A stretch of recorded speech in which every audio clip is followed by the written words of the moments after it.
Assalamualaikum warahmatullahi wabarakatuh. Selamat datang kembali di Rio Hotspot. Seperti biasa, kita awali edisi dari Timnas Indonesia. Perang antara Sintayong dengan Borneo FC nampaknya akan semakin panas. Masalah Nadeo dan Lili Pali aja belum kelar dan makin panas usai pemain Borneo FC Diego Michel menyindir Sintayong. Kini ditambah panas lagi usai Sintayong mencoret Adam Alizé. Jadi seolah gini loh ya, Borneo FC nyindir Timnas lalu dibalas oleh Timnas. Tapi apakah benar ini keputusan Sintayong yang mencoret Adam Alizé lantaran dinyinyirin sama pihak Borneo FC? Apakah bukan karena PSSI-nya nih? Kan biasanya PSSI ini tuh nggak terima kalau disindir. Dari dulu PSSI ini siapapun yang mempersulit Timnas ataupun nyinyirin Timnas atau nyinyirin PSSI ya akan dibikin susah. Contohnya dulu kasus Thomas Doll yang ribut sama Sumarji soal pelepasan pemain. Kan Thomas Doll dan Persija ini dibikin susah sama PSSI, mulai dari diambilin para pemainnya, lalu dipersulit izin penggunaan stadion dan lain-lain. Tapi ini cuma sebatas asumsi loh ya. Nah, ini ada sebuah ulasan dari situs Bola Nusantara yang memprediksi atau mengulas kenapa sih Adam Alizé ini dicoret. Menurut artikel ini sebenarnya ada dua yang dicoret, yakni Arkan Fikri dari Arema dan juga Adam Alizé dari Borneo. Kalau Arkan Fikri sih wajar ya dicoret sebab Arkan ini masih muda dan di posisi Arkan ini udah numpuk pemain. Tapi di artikel ini menjelaskan sebab dan alasan kenapa Adam Alizé dicoret. Karena menurutnya di posisi Adam Alizé ini udah menumpuk. Ada Kambuaya, Marcelino, Ivar Jenner, belum lagi Egy dan Witan dan lain-lain. Dan ada kemungkinan Sintayong ini kan jarang banget memakai Adam Alizé. Jadi mungkin saja STY ini tuh lebih cocok pada pemain yang memang sering dipakai dan dilatihnya. Nah, ini artikelnya ya, silahkan baca sendiri aja. Tapi ya entahlah, kami pun nggak tahu penyebab yang sebenarnya. Tapi kenapa harus diributin sih soal pemain nggak dipanggil Timnas atau dicoret Timnas? Tim lain aja banyak kok pemainnya yang biasa dipanggil Timnas ini nggak dipanggil atau dicoret, adem-adem aja tuh. Tapi kok kenapa ya Borneo FC ini seolah caper banget ya, dikit-dikit komentar, dikit-dikit nyinyir. Apakah karena mereka ini menganggap karena mereka lagi di atas di posisi puncak di liga terus nganggapnya tim ini paling oke gitu? Entahlah. Nah, kami akan kasih contoh nih di segmen selanjutnya ya.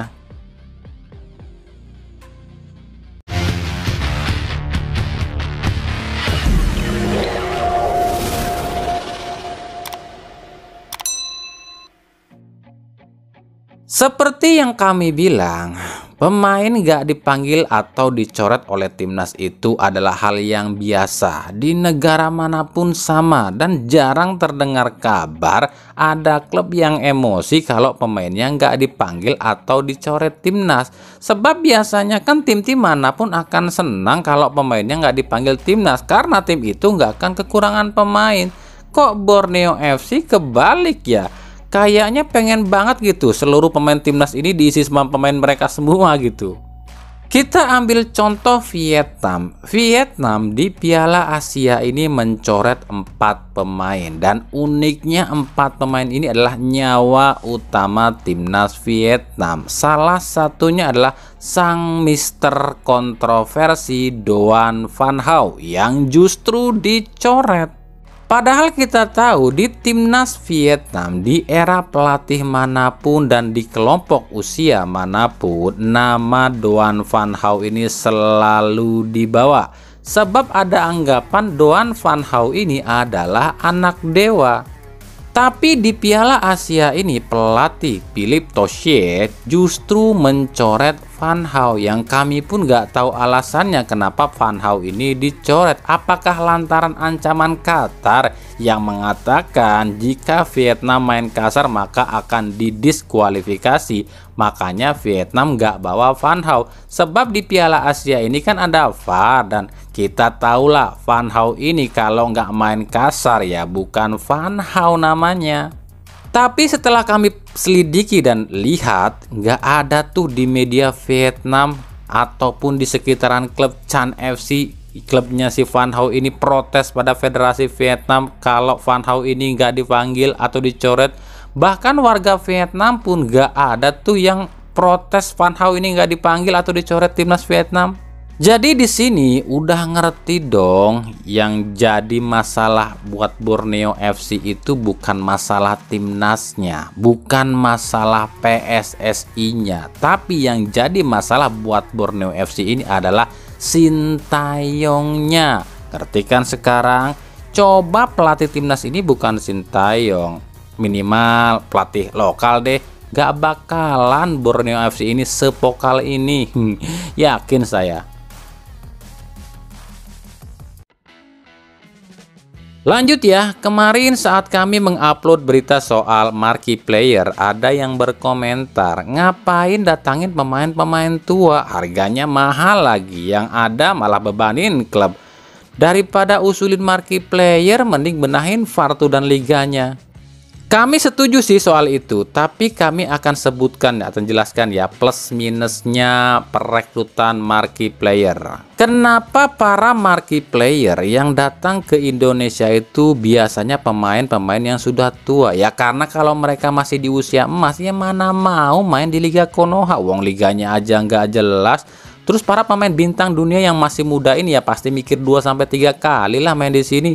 Secara liga kita ini nggak terkenal, peringkatnya aja jauh kemana-mana. Ya otomatis yang datang itu para pemain tua atau pemain yang emang nggak kepake di tim Eropa. Lalu apa untungnya mendatangkan marquee player apalagi sudah tua? Ya tentu saja yang utama adalah pamor. Dengan pamor otomatis sponsor akan datang. Kita ambil contoh di 2017 lalu. Kala itu tim-tim Liga 1 ini sejahtera sebab hampir semua tim pasokan sponsornya ini berlimpah. Dengan nama besar pemain top dunia, sponsor pun akan berbondong-bondong datang dengan harapan para sponsor ini.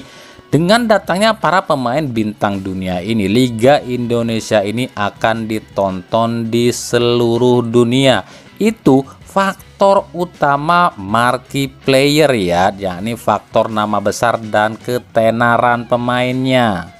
Contoh aja di Liga Arab. Liga Arab ini jor-joran datangin pemain bintang Eropa. Akhirnya apa? Liga Arab jadi liga nomor 1 di benua Afrika dan jadi liga terbaik nomor 3 dunia di bawah Liga Inggris dan Liga Spanyol. Lalu nilai minusnya ya tentu saja adalah gaji. Udahnya gajinya mahal, tapi kalau mainnya bapuk ya klub tekor 2 kali. Contoh Carlton Cole di Persib di 2017 lalu. Gajinya selangit tapi cuma main berapa kali aja. Dan akhirnya Persib pun rugi miliaran rupiah kala itu. Tapi kembali kami katakan, semua ini masih sebatas wacana dan belum tentu jadi atau tidak disahkan atau tidak musim depan.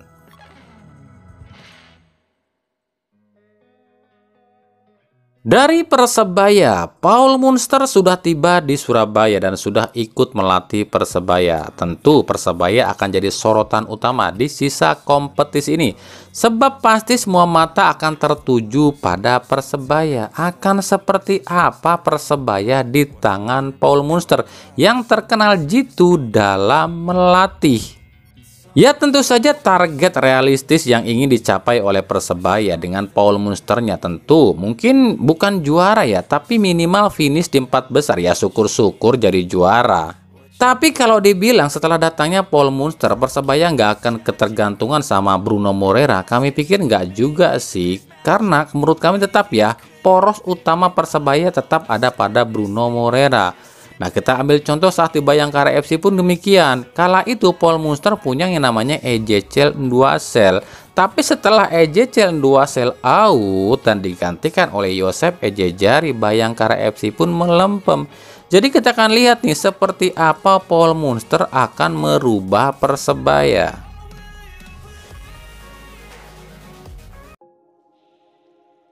Ada artikel di internet yang mengatakan jika ada beberapa klub yang akan CLBK dengan pemain lamanya. Nah, ini ada klub mana aja sih? Yang pertama Persib Bandung. Setelah kemarin digosipkan akan memulangkan Basim Rasid dari Bali United, kini Persib pun digosipkan lagi akan memulangkan Omid Nazari sebagai pengganti Beltrame. Hal ini didasari Omid baru saja berpisah dengan klub Malaysia Terengganu FC. Lalu mungkinkah Omid pulang ke Persib? Sebagai catatan, Omid hengkang dari Persib itu lantaran ada masalah dengan pelatih Persib kala itu, Robert Rene Albert, bukan dengan manajemen Persib lo ya. Nah, jika sekarang Robert Rene Albert sudah hengkang, ya bisa aja Omid balik ke Persib.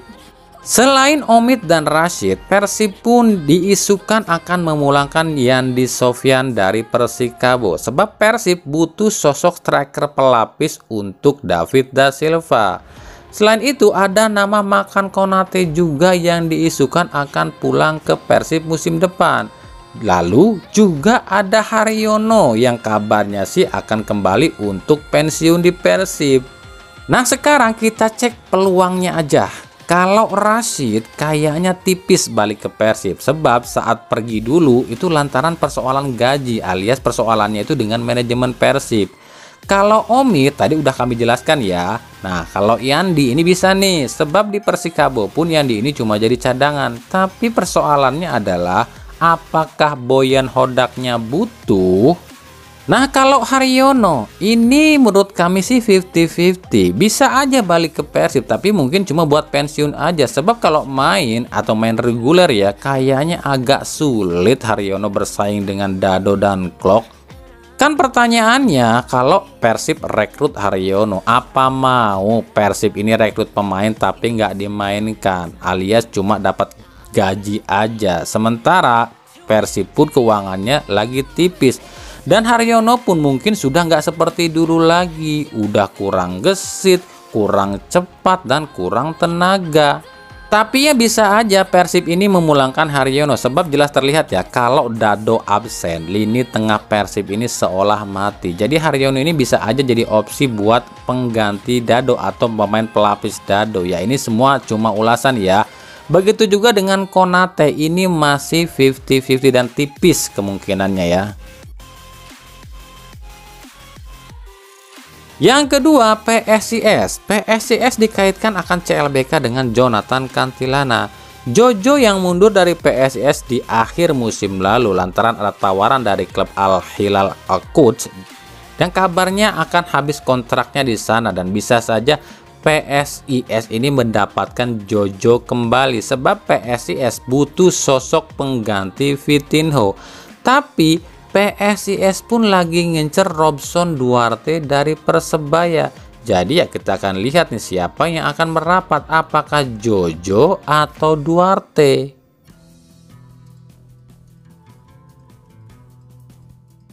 Yang ketiga, Persebaya dikaitkan akan memulangkan Makan Konate sebab Konate lagi nganggur usai dicoret oleh Barito Putra. Meskipun ada isu nama EJ Celnduasel dan Melvin Place yang kabarnya justru akan merapat ke Persebaya musim depan buat gantiin Henrique dan kemungkinan akan ditinggal Robson Duarte. Konate sendiri kami bilang tadi di awal ya sudah dikaitkan atau diisukan dengan Persib Bandung juga, tapi ya kita akan lihat nih kemana atau benarkah isu ini. Yang keempat, dari Persija. Setelah kemarin ada nama Rohit Chan dan Hamra Hehanusa yang kabarnya akan CLBK dengan Persija, kini Persija pun digosipkan akan memulangkan Abdullah Yusuf Helal. Abang Ucup ini saat ini main di Liga Ceko dan baru akan habis kontraknya di bulan Juni nanti. Tapi katanya nih ya, Persija ini pengennya ngeduetin Abang Ucup ini sama Pato nih musim depan. Soalnya Almeida ini katanya sih akan dipulangin nih ke Arema. Dan Engkong Simic kabarnya sih bakalan dilepas nih. Gimana nih? Setuju kagak nih Bang Ucup sama Pato diduetin? Nah, yang terbaru juga katanya lo ye, ini katanya lo ye, Persija ini serius nih buat datengin striker timnas Vietnam, Nguyen Quang Hai. Jadi rencananya ada trio baru di lini depan Persija, yakni trio Cupang.